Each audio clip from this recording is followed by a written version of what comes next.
Hello, welcome to my bookshelf, and today I will be doing my June wrap-up video where I get to share with you all the books that I finished in the month of June. This month I completed 4 books, which is actually pretty good if you just look at the numbers that way. And if you break it down even more, I read 1,089 pages, and if you do the average on that, that's comes to about 272 pages per book. So jumping into some more statistics, 2 of my books were from exclusively male authors. I had 1 book from exclusively female author, and then I had 1 book that was a collaboration, though technically the authors were male. There were 2 of them, and there was a female illustrator, but I feel like they must have collabed together. I don't know, it just feels weird to like separate them, so it's kind of its own category of a mixed collab. This wasn't exactly the best month when it comes to ratings, at least for me personally. I had 1 4-star review, and that is the highest my ratings got.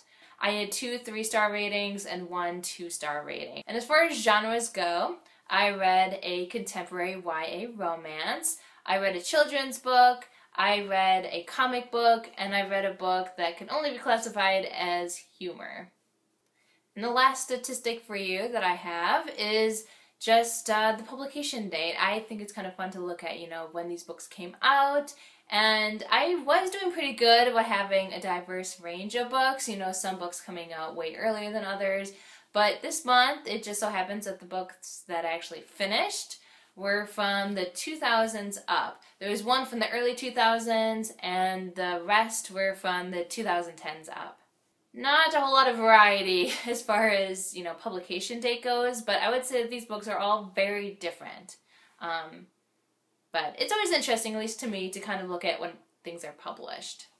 Okay, so let's just jump into the books themselves. And I decided last month that I'm going to stick with this trend to kind of give it an intro. So I'm going to kind of come up with something that's unique about the book, that kind of makes it stand out from the other ones as a means of introducing the book and just having a little fun with this video.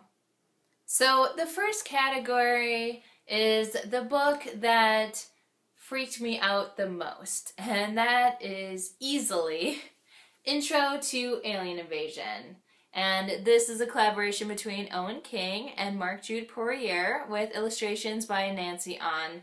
And I just don't typically read comic books, but this makes me want to read some more.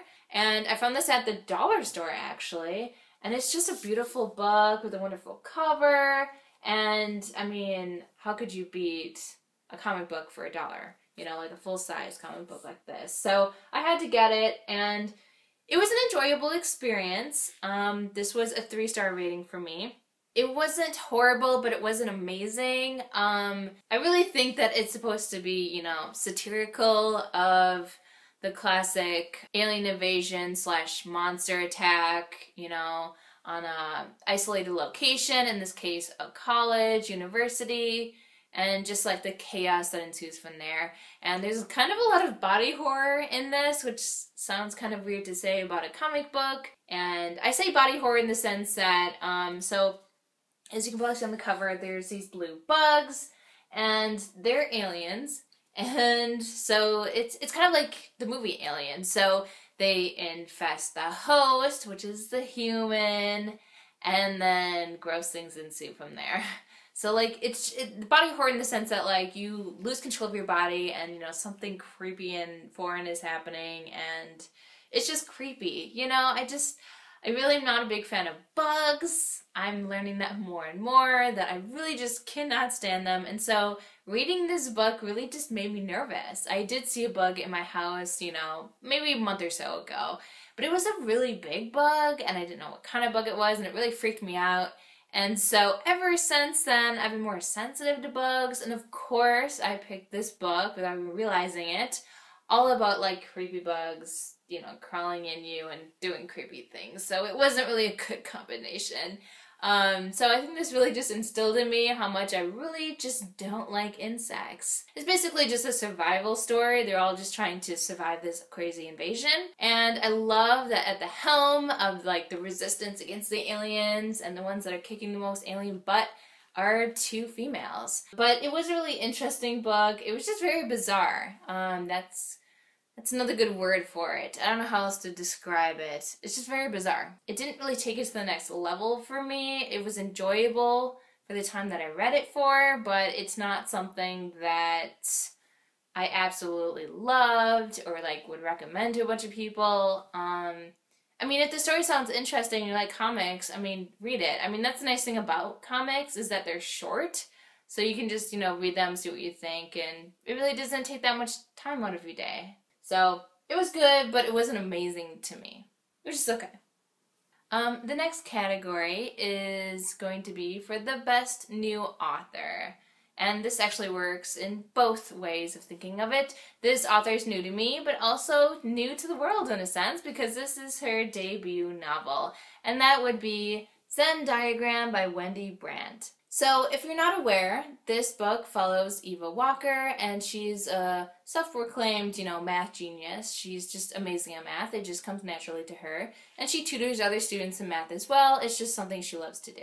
The unique thing about Eva, besides her math talent, is her ability to have these fractals. And these fractals, basically when she touches other people or objects that carry a lot of, emotional weight to them, she experiences, they're not visions. It's like she can really feel, strong emotions that are like radiating off of these objects and these people. So if you've been through, some major traumatic experience, she will, kind of experience it as well when she touches you and really just feel it.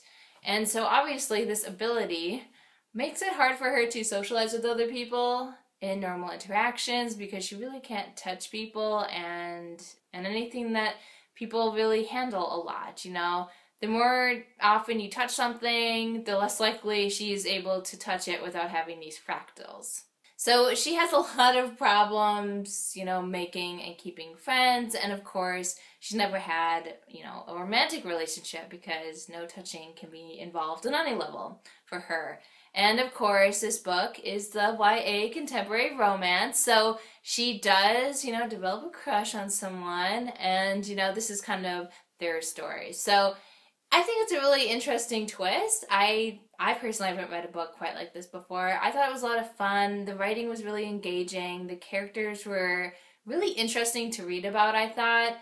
They did kind of fit into some cliches. I think it's hard to avoid it really at this point, but despite that, I still thought it was interesting, and I don't think it really detracted too much from the unique storyline. So it was interesting, and I definitely really enjoyed this book. So this is my 4-star rating, so this was the best it got for me this month. But it was a really good book, and I'm really excited to read more from Wendy Brandt. I thought this was a wonderful debut novel, and I'm excited to see where she goes from here. Okay, so the next category is the book that was the most surprisingly insightful, and that would be My Name is Minna by David Almond. I had never heard of this book, so when I found it in Goodwill, it was a complete surprise to me, anything about it. I knew nothing about it, but basically, this is written as a young girl's journal, and there's even just like random entries where she just, writes in really big letters, and she writes out little stories, and it really is just like this girl's collection of, stories and journaling in this one cohesive book. And so it kind of takes it wherever Minna wants to take it. And so she describes a little bit what she's doing sometimes, and sometimes, things that have happened to her in the past, and just sometimes, like I said, stories she makes up. Usually involving things that have kind of happened. She just kind of writes it out in a formal way. This, Minna, I believe she's pretty young. So I think she's like 10 or something. She's rather young, so it was really surprising to read some of her thoughts and feelings in here and to have them really just hit me in a certain way and be like, oh, that's really insightful, actually. It was really interesting. It wasn't my favorite book in the world. I also gave it 3 stars, but it was really interesting for sure. And something that I think I want to keep around to kind of page through here and there.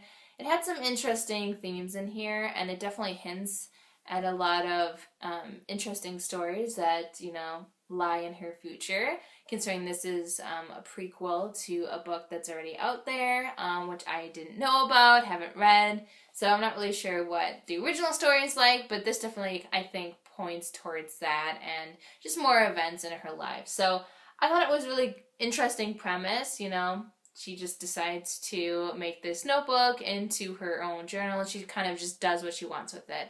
And I like that the format of the book follows that as well. It's a little different, and it just made it a really easy reading experience. I was able to flip through this a lot, you know, just in my downtime, even when I just had a couple minutes here and there. And so the last book that I want to talk about is my 2-star rating, and my category for this is the most redundant book. I shall explain, and that is Stories from a Moron by Ed Broth. So I'm going to kind of explain what this book was like, and then I think you'll understand why I called it the most redundant. I mean, I could be naive on this. So the basic premise is that these are supposed to be real stories that were really sent in to a publisher. Now, is that true? I don't know. I think so, but who knows? That could just be like the premises of the book. At this point, I'm not really sure, because you read these short stories and you can immediately tell that they're not meant to be like serious short stories. They're just like purposefully bad short stories that he sends into you know, the editor or whoever to publish it into these magazines. And not only is the story just straight up not that good, but the topic of the short story is completely irrelevant to like the publication that he's trying to get published in. So he purposefully writes this, you know, random book about, you know, this man and his interaction with his neighbor. And he tries to get it published in this like fencing magazine. And then you get to see the letter from the editor telling him, you know, like, oh, well, thank you for thinking of us, but, you know, we only publish things related to fencing, you know, so it's not really appropriate for our magazine, which is a fair and wonderful response to this pretty ridiculous short story, in my opinion. So after that, there's another short story submitted. It's the same exact short story that he just submitted to the fencing one. He's resending it, but he has added fencing into it. And so he like underlines or bolds or something the sections where he just randomly talks about fencing, but it's completely irrelevant to the story, and it just doesn't make sense at all, even as a short story, or it's not really about fencing, and he just kind of throws it in there. I mean, the whole thing is like this giant gag, and I mean, it was kind of funny at first, because then you get to see another rejection letter, and he was like, basically the editor's like, I don't think you're understanding, like, just because you insert random things about fencing and you throw a picture of fencing in there, that doesn't make it better, or make it more appropriate for a magazine. So, you know, sorry, but I think you want to publish this elsewhere. And I was like, okay, this is kind of amusing and weird, but like, let's see what other things he does. But he literally just keeps doing the same thing over and over again with different magazines. He does have different short stories, but they're all pretty ridiculous, and then they're all sent in to the wrong kind of magazine. None of them are actually magazines for short stories. They're all, you know, like fencing or fishing, or they're like stamp collecting, or whatever very specific hobby, you know, that you could think of. He sends these random short stories to, which I don't think that they even publish short stories, to be honest, at all, whether it's about fencing or not. It's just not something that their readers are interested in. That's not why they get, you know, Fencing Weekly. They don't get it for short stories about fencing. I mean, at first, it was kind of amusing, but then it just got really redundant. That's the best word I could come up with. Repetitive would be another good one, I suppose.